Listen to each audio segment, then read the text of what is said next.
This particular lesson on Introduction to Online Learning is really designed to help all of the students that haven't taken an online course yet.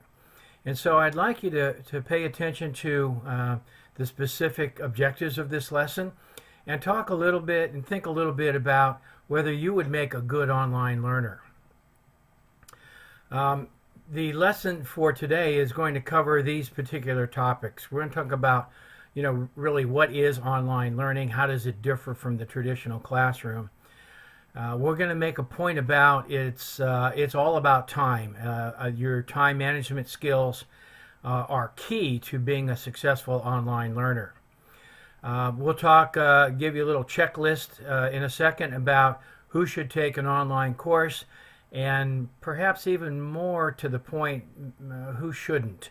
Most people, students now, especially undergrads, have grown up with technology and technology skills that make them very amenable to taking online courses. And online courses are very popular now.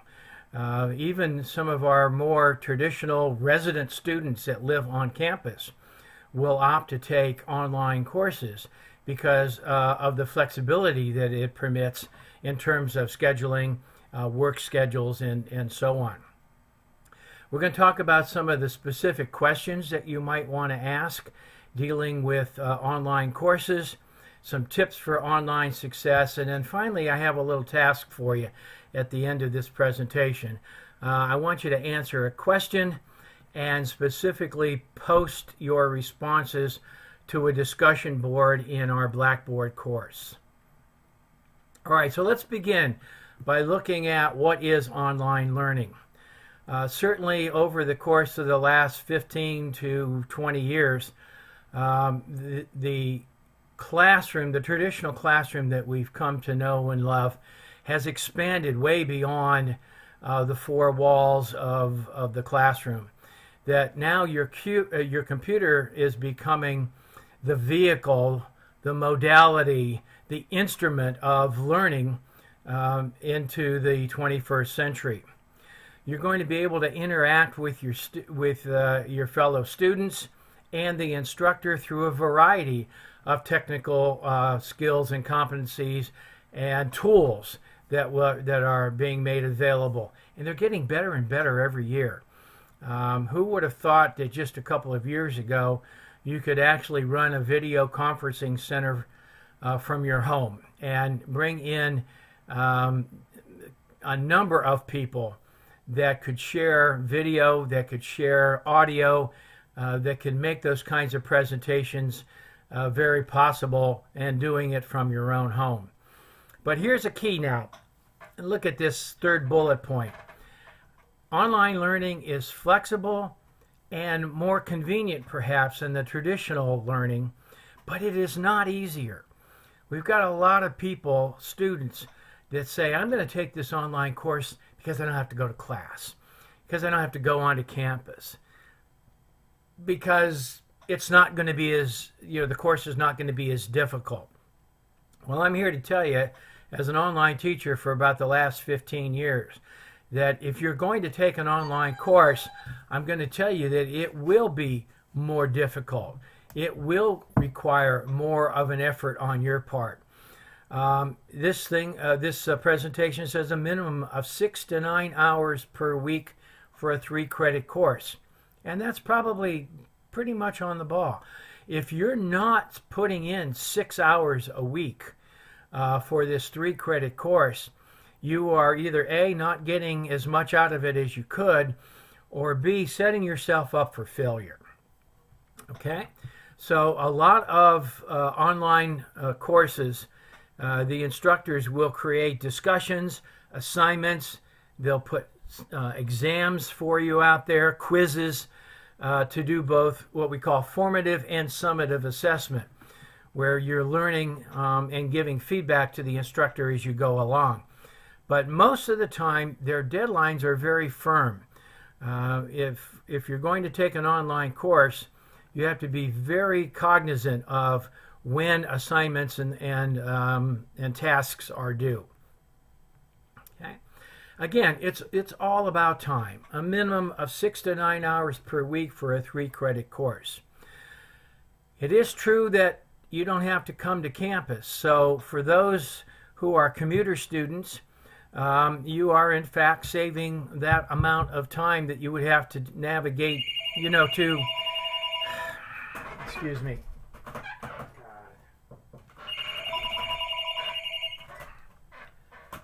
Sorry about that. We're going to keep on going. You would be saving the time that you would normally have to navigate yourself to campus. And so really maybe you could make an argument that would be time well spent online, getting, doing the tasks of the course. But it's also true that you must spend just as much time studying for a course, and perhaps even a little bit more, because you don't have the instructor to bounce back the kinds of questions that you would normally ask in a class. So again, as you think about taking an online course, you have to consider that you must have the time or find the time to study each week. Okay? So let's look at who should take an online course. Successful online students typically have the technology skills that make them comfortable with using technology, and as we'll see in a second, perhaps a few new student skills that you may not have to employ in the traditional classroom. To begin with your technology, you don't need to have necessarily the latest and greatest technology in your home or in your dorm room or wherever it is you're going to host yourself for the online course. The hardware needs to be up to date. It can't be very old, but typically your hardware is going to be pretty much a laptop computer with a microphone and preferably a webcam. Although a lot of instructors don't use video technology as much because it degrades the bandwidth of your internet provider.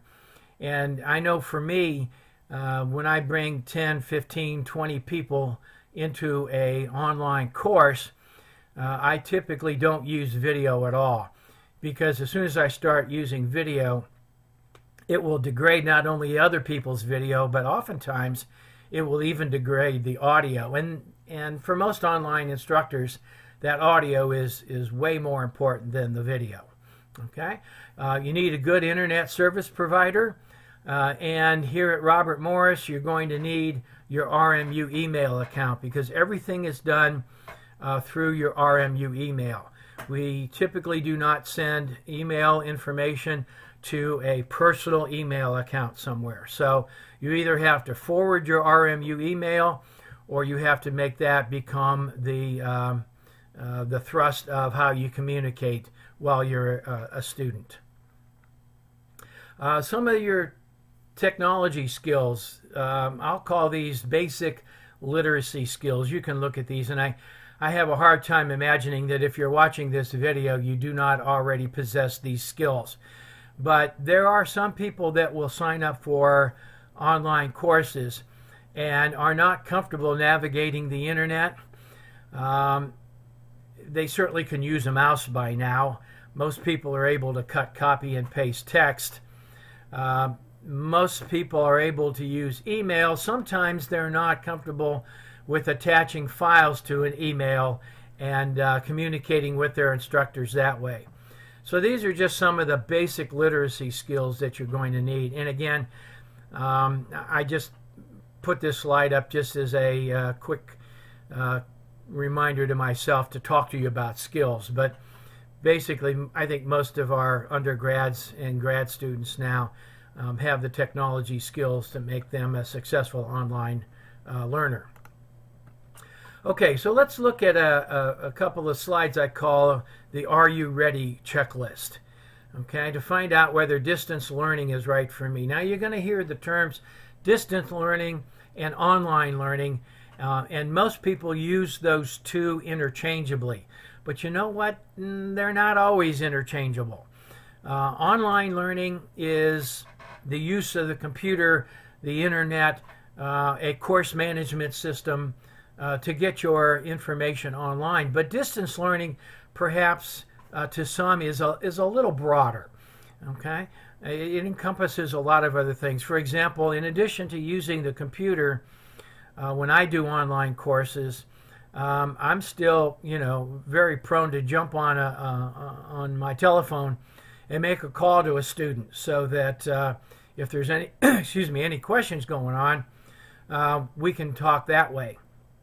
I do a lot of my advising by the telephone rather than online. So distance learning, if you want to think about this, is just a tad bit broader than online. You need to have good grades in a traditional classroom. We talk to our faculty about this as well. We always tell the faculty, you really should be teaching a course, maybe a course that's new to you. Teaching that course a couple of times in a traditional classroom before you try to teach that course online.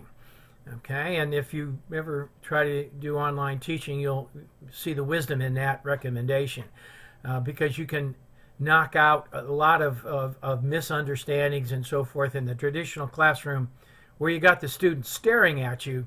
And then when you go online, you can make some technology effort to solve those misunderstandings. But for you as students, if you've had trouble in traditional classes, excuse me, if your grades are not up to snuff, if you're teetering on a minimum GPA for the particular academic major that you're in, I would shy away from online courses, at least for a while, because they are going to be more difficult.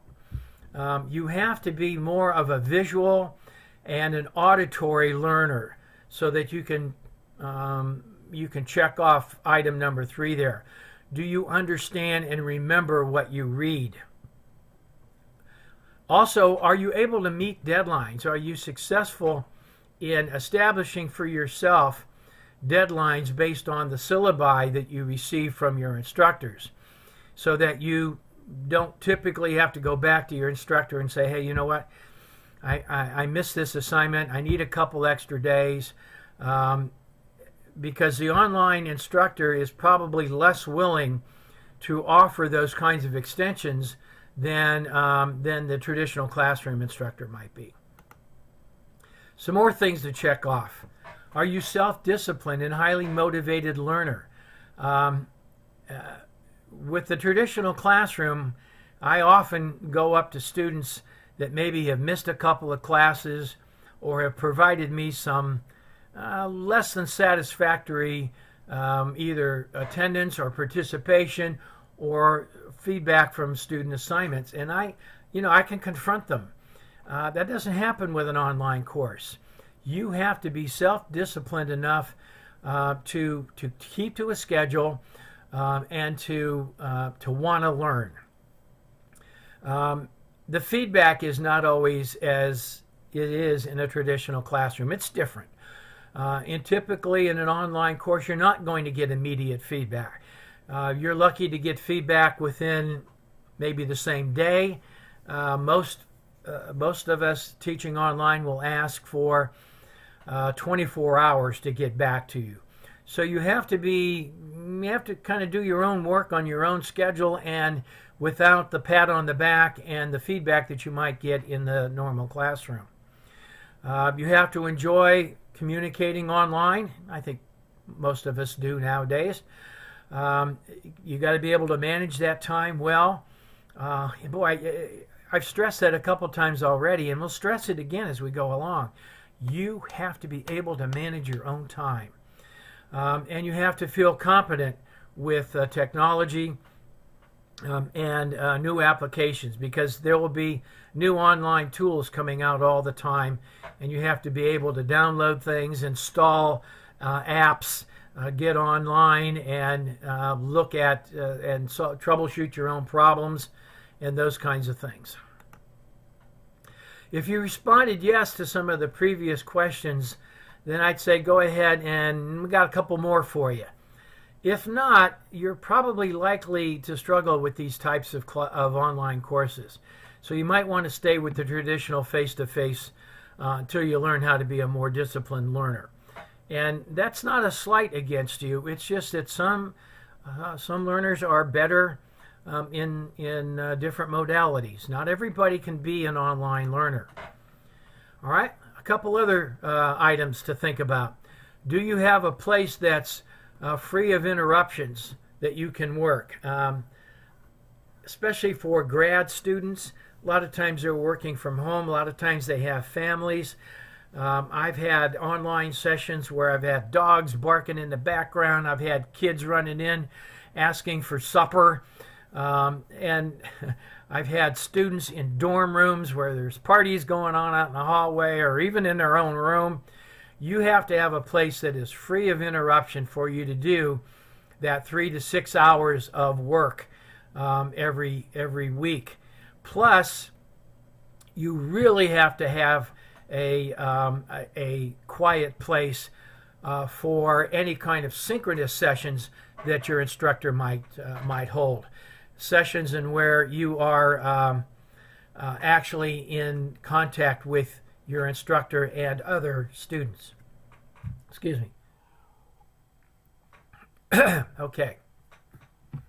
Reliable internet connections. Again, this 5 years ago even used to be a big problem. You know, we'd have people that were dropping off of online courses all the time, right in the middle of synchronous sessions, right in the middle of exams, right in the middle of submissions of assignments and so forth. But I think most of us now have some pretty reliable internet connections, so that's not too big a deal. Again, if you responded to those two questions with yes, I've got just one or two more for you to think about. So let's talk about some of the ways in which an online course differs from a traditional course.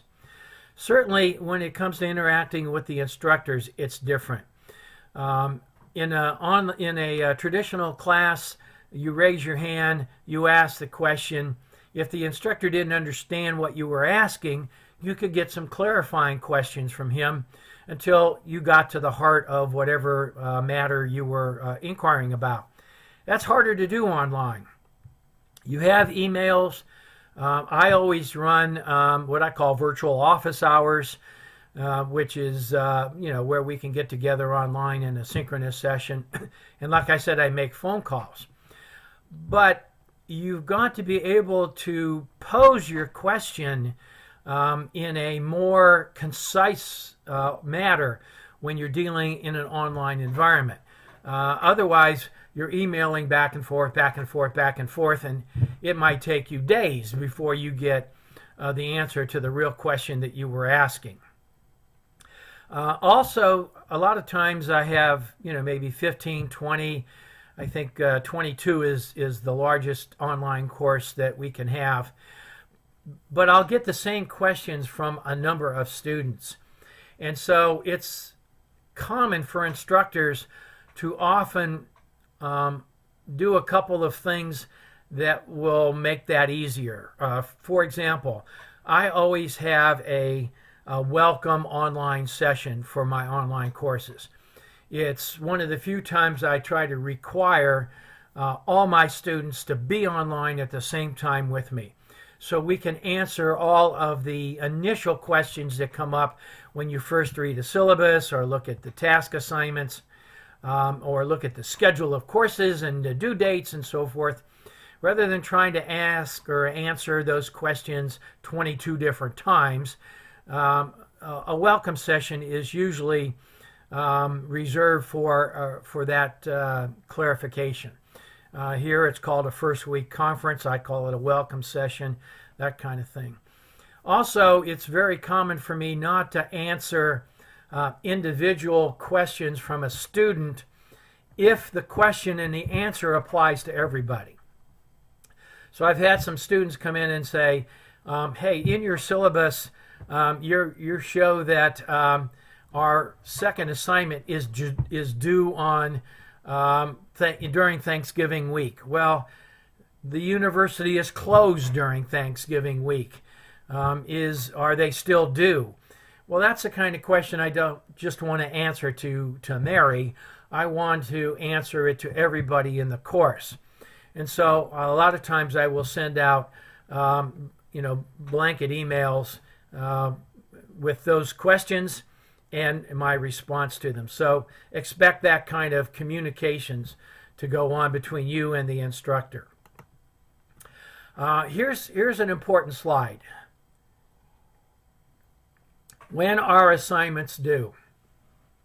Now, here's another maybe little distinction between distance courses and online courses. Some people think that an online course is strictly asynchronous. There's a term for you that you should know. Asynchronous meaning we don't do things at the same time together. Okay? Asynchronous may mean you've got 2 weeks to get this assignment done and it's due in 2 weeks. Synchronous sessions, and I run those as well. Matter of fact, I like those. I'm still going to give you a date and a time when we are all together in a online format, in an online session. But here, this first bullet is a very important one. Most courses, even though they're online, are not self-paced. The worst kind of online course I've ever heard is an instructor that sends out an email the first scheduled day of the term and says, "Hi, I'm Dr. Tomei, and we've got this 8-week online course. All the material is on Blackboard. You can send me emails if you have questions. The due dates are in the syllabus. I'll see you in 8 weeks." That is a self-paced course that is characteristic of some online courses, but not very many. Still, when I say that, these courses have firm due dates for things, and I do that so that I can make sure you're going through the course on a scheduled basis. I don't want to find out in week 7 that you haven't done anything. So these firm due dates are very important. They're not almost always, they should be in your syllabus. And you need to find the course calendar, okay, that allows you to put those assignments in your own personal calendar, and you should do that. Okay, I've got my first exam due at the end of week 2, and that is November 24th. And so put those kinds of dates in your calendar so that you can track them, because I guarantee you the instructors are tracking them. The new learning management systems like Blackboard give a lot of flexibility and tools to instructors so that I can go online at any time and I can look to see when the last time you logged in, what you did when you logged in. I have my assignment dates there. I can set up criteria that says, this assignment is due on November 24th. Don't accept it after that. Okay? And so now you are committed to getting your assignments in on time. And inevitably, online instructors will produce penalties for lateness. I might still accept your paper, I might still accept your assignment, but I'm going to take off points for it.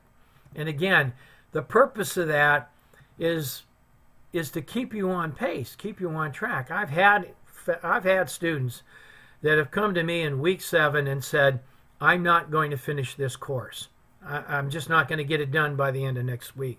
And I go back into Blackboard, I look at what they had done. Well, no wonder they are not going to get it finished. The last time they logged in was like 3 weeks ago. And whatever the excuse is, whether it's personal or family or work obligations or whatever it might be, the deadline for online courses coincide typically with the university's term dates. And Grades are due. Transcripts are posted. Excuse me. And you simply have to be able to finish that course on time. How about a look at office hours? I like the idea of virtual office hours. I will set up a time. Let's say we're doing an 8-week online course, and I'll say, look, Monday nights and Wednesday nights from 6 to 7, I will be online. I will be in this forum, in this online session, and you can ask me anything you want to with those. Now, typically, I'm sitting there from 6 to 7 all by myself, but I've got things to do. But it's time when students can ask those kinds of questions. I also, of course, use email, and I have my own expectations about how quickly I can get back to email. And I also let my online students know when I'm going to be in my office. And so if they want to make a call there. So find out about the flexibility that your instructor is providing in terms of office hours. And usually you're going to find plenty of time in which you can communicate with that instructor. Here's an important one. Obviously, online assignments are going to be different than traditional assignments where you're in the classroom and you pass your papers up to the front of the room and there you go. With an online, the instructors will almost certainly have their own policy about how to submit assignments. I like email attachments. Others, and myself included, for some of maybe the larger assignments like papers, we'll have you submit them in the course shell and specifically into what we call anti-plagiarism software tools. So instead of sending me a 12-page paper, I'll have you submit it instead online into a course tool called Turnitin. So I kind of put that here at the top. Turnitin is anti-plagiarism software. Once submitted, it will go through and it will tell the instructor whether this paper has been plagiarized or how much of this paper has been plagiarized. And so in my particular case, I always allow my students to submit it twice. They submit it the first time as a draft, and they can put it into the anti-plagiarism tool, and they can get back the same report that I'm going to get back, which says that this paper is 20% copied, 60% copied. I've even had some that have, I don't know what they were thinking, but they went out and found somebody else's paper and submitted it, and I get 100% copy. Typically, an instructor will accept anywhere from 10 to maybe 20%, because you're going to be quoting other sources, you're going to be bringing in other references, and of course, as you know, as long as you cite the reference, that's not plagiarism. You're going to be okay there. But just be on the alert for instructors that ask you to either send it in as an attachment or submit it via the course shell into an anti-plagiarism tool.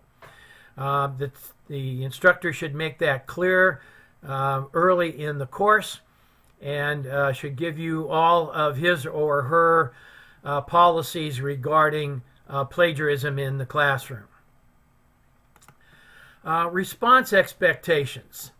I always tell my students, look, you're going to send me an email, and I'm going to try very hard to respond to you within 4 to 6 hours during the business week, 24 hours over the weekend. But I don't always do that either. I've had, and I'm talking about now business hours.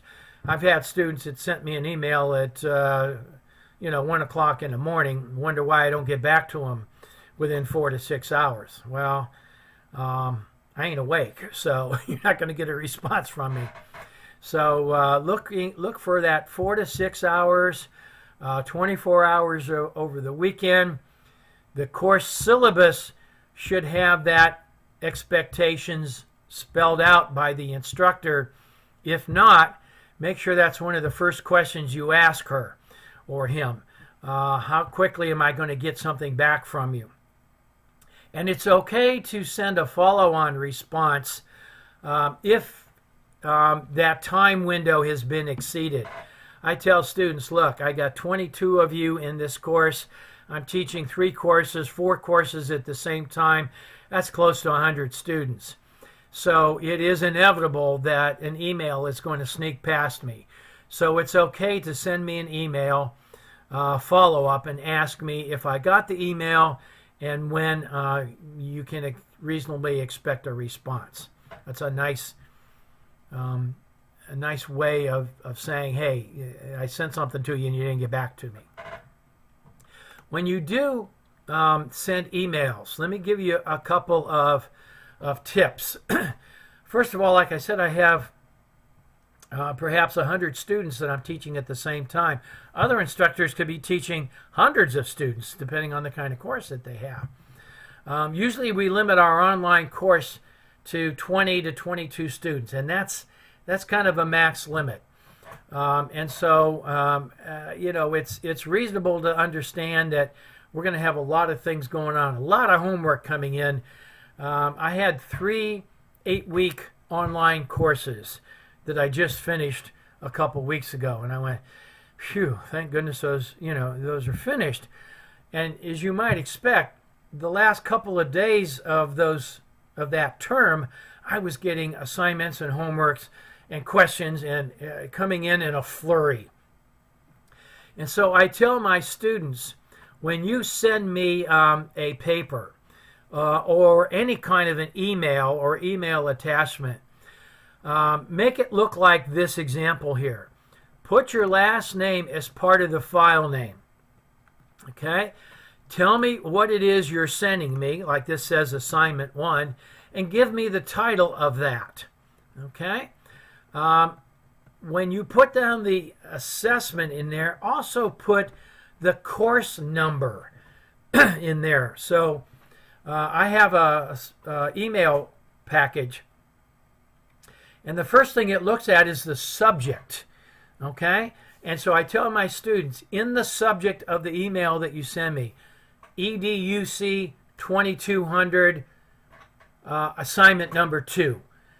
Tell me the course so that my email can sort those inquiries, and they go right into a bucket. And so I can go right in there. I look, if I know I got my 2,200 students due an assignment this week, I can go right in there and start looking at their stuff. So quickly identify yourself, and even include, for example, last semester I had 2 sections of the same course. It's way easier if you tell me EDUC 2200 section A or section B, if you know I have more than one section. Okay?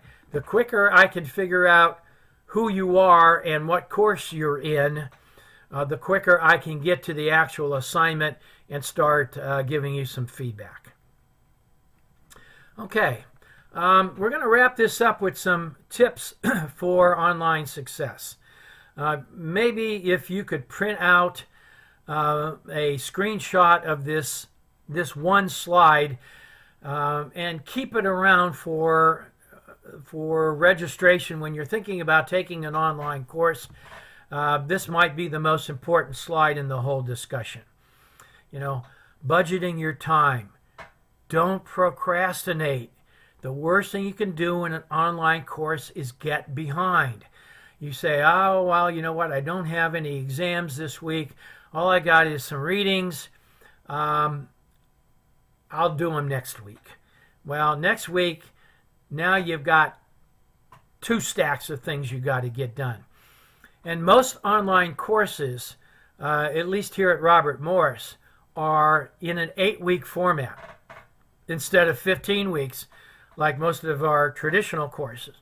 So if you're in an online course and you say to yourself, well, I've got something going on this week, I'm just going to put my online course aside for a week and I'll get back to it next week. If you think about doing that, if I did my math right, 8 weeks divided into 100% is about 12.5%. So my point is, every week you've got another 12.5% of the course that you have to get done. And so you skip something this week, next week you got 25%. You got 2 weeks worth of work to do out of 8. That's 25%. And so you just can't do that. You've got to meet your deadlines. You've got to log into your course at least 3 to 5 times per week. Now you look at that and say, well, that's like every day. And yeah, that's right. It's every day. As a matter of fact, our department heads will also come into our online courses, and they're looking to see how often we log into our course. And it better be every day, including the weekends. Okay? So those are the kinds of expectations that you're going to have if you want to take an online course.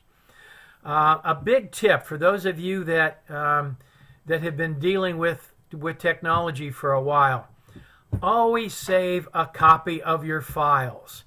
Never send the only copy of anything to your instructor, or post it on the internet, or put it up into Blackboard. And that ought to be kind of a rule of thumb for you for whatever course you're taking, whether it's online or something you're submitting in a traditional format. Always save backup copies of your files. I've had students that said, hey, I sent you my paper as an email attachment.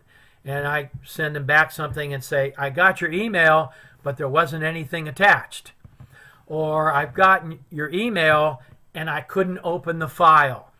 Whatever the reason is, you always want to have a backup copy so that you can resend something and not lose it.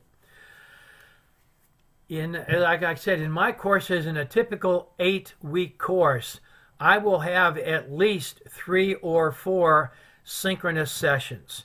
I will give you the dates. For example, I might say, look, in week 1, week 4, week 6, in week 8, I am going to have an online synchronous session. And my sessions are typically held at 6:30, 7 o'clock at night. So let's say in your particular course, I say 6:30 Mondays in week 1, 4, 6, and 8, I'm going to have a synchronous session, and I'd like you to be there. Now, here's how I do it, because you are taking an online course, and you may be doing that because you're working in the evenings. And so by giving you a date and a time like that, maybe it's not feasible for you. And so what I do is I say, look, there's 3 options to participate in this synchronous session. The first option is be there for the session. The second option is to do a writing assignment. Okay? And I will record all of my synchronous sessions. There's a feature in Blackboard that allows me to record everything that I do and everything that you do. So if you make a comment, if you answer a question, if you ask something in the chat room, all of that information is saved in the Blackboard recorded session. And I make that link available to everybody who wasn't able to attend the Monday night session. And then I ask you, watch the recorded session, and then please write me a 2 or 3 page paper and send it to me with any questions or comments about what we discussed. So that's how I deal with synchronous sessions, and you get the same number of points by doing the writing assignment as you do with the actually attending. Okay, next tip is kind of an offshoot of the previous one. Do your work offline first, and then upload your information to the computer. So I've got some people that, for example, will try to write their posts in the discussion board, and you're actually going to do that for me here in a minute. I always say, look, do your post, write your post in a Word document first, then go into the posts, upload the post, copy and paste it if you have to. That way, in case something happens to it, you still have the original post. I've had students that come back and said, I just spent 40 minutes putting in my posts and all my replies, and the electricity went out in my house and I lost everything. Well, I feel for you. It's happened to me for sure many times, but the only response is, sorry, but you got to do it over again. So that's why you want to do it offline first. Okay? So always do your work offline and then post your files. Even with exams, I tell my students, put a piece of paper right next to your computer while you're taking the exam. And then when you answer question number 1, put down, a couple words about the question so you remember what it was, and then put down the actual answer that you put in there. It might take you another 30 seconds to do that. But again, if in the middle of an exam your internet connection goes down, or like we've been having around Pittsburgh lately, we have bad weather and it cuts your power, you can quickly go back and re-enter your answers to the questions in the exam without having to start all over again. So, good tips for online success. And then finally, I always put this in here, there are going to be times when you're going to be confused about something the instructor has put online. You're going to need some help. You're going to have questions. I always suggest, it's great for you to ask your instructor or even your classmates to help clarify something. What did you think he said when he said that? Did you read it the same way I did? And that works very, very well. But ask questions. Don't assume. Okay? So those are kind of the general tips for online learning. And I hope I have given you enough information for you to consider taking an online course, whether you would be an effective online learner or whether it's something you might want to stay with the traditional classroom. So here's your assignment. I'd like you to go and in the session for today that has this video in it. So I'm going to actually use this video in several courses. So in your course, where this particular video link is, should also be another link for a discussion board. So you're going to learn not only how to learn from a video, which is a good online tool, but also you're going to learn how to post things on a discussion board. Now again, many of you may have already done this before, but I want this to be a tool that you can use in the future, whether you're an online learner or you're in a traditional classroom and your instructor is still using discussion boards. So after watching this video, I want you to post your response to the question that you see on the screen. Of all the things that we talked about for the last 45 minutes, which characteristics of a successful online student would you attribute to yourself? Hey, I'm good with time management. I'm good with technology. I'm good. Go back and look at the characteristics that you think would help make you a good online learner. And then I also want you to identify for yourself the characteristics that you think would be most challenging. I ask so many questions that doing it through email is going to be very difficult for me. Or I'm just not a good time manager, or I don't have a quiet place to do my work. Identify both the successful characteristics and the challenging ones. Okay? And then at the end, maybe the last sentence in your post, summarize it.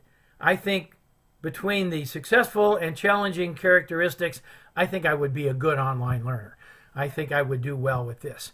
Or maybe I think I'm going to shy away from online courses for a little while. Maybe next year or the year after, if I'm still taking courses, maybe then I would consider an online course. So go out to the bulletin board.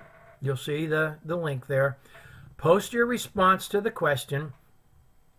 And then maybe a day later, depending on when you do your posts, I want you to go back and read the responses from at least 2 other students. So this is an open discussion board, as they all are. So I want you to read the responses from at least 2 other students and reply to their posts. Maybe give them a little bit of a boost by saying, well, you know what? Maybe you can, if you're having trouble finding a quiet place, maybe try the library. There's a quiet room in the library, or there are computers in the computer labs that are quiet. Or use headphones so that those kinds of things don't bother you. Reply to their posts, at least 2 other students, and give them a little help. Okay. Finally, here at Robert Morris, we have a student support for Blackboard. We have an actual website that talks to you about how to use Blackboard, how to navigate the Blackboard sites. And there's just a lot more to learn about Blackboard at this site that you see at the bottom. So maybe write that URL, that website down somewhere, and use it to learn maybe just a little bit more about online. Okay, that was our introduction to online learning. We've got, there's a lot of material there, and I hope it is something that you will consider, because online learning, like I said, is a very popular way of taking courses, but you have to prepare yourself. You have to make sure you know what you're getting into. Okay, so get out, do your board posts, and thank you for your time and attention.